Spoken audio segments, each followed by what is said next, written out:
আলহামদুলিল্লাহ রাব্বিল আলামিন একবার কমপক্ষে, মানে প্রথমে আল্লাহর প্রশংসা করবেন, তারপর একবার দরুদ পড়বেন আল্লাহুম্মা সাল্লি আলা মুহাম্মাদ ওয়া সাল্লিম, তারপর হাত তুলে দোয়া শুরু করবেন।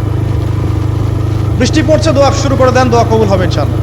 আজান দিয়েছে, আজান এবং একামতের মাঝখানের সময়টা আছে, এই সময়টা কাজে লাগান, দোয়া কবুল হবে ইনশাআল্লাহ।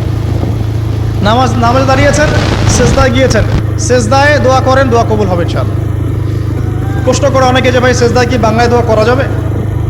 হ্যাঁ যাবে, যদি আপনার নামাজটা নফল নামাজ হয়। কোন নামাজ হয়? ফরজ নামাজে করবেন না, নফল নামাজে করতে পারেন ইনশাআল্লাহ। সেজদায় বান্দা আল্লাহর সবচেয়ে কাছাকাছি থাকে, এই সময়ে বেশি বেশি দোয়া করতে রাসূল সাল্লাল্লাহু আলাইহি ওয়াসাল্লাম তাগিদ দিয়েছেন। দোয়া করলে ডাইরেক্ট কবুল হবে ইনশাআল্লাহ। পিতা মাতার খেদমত করে দোয়া করেন, দোয়া কবুল হবে ইনশাআল্লাহ। এখন তো পিতা মাতার খেদমত মানুষ করতে চায় না। এটা সেই যুগ যে যুগে পিতা মাতার সাথে দাস দাসীর মতো আচরণ করা হয়।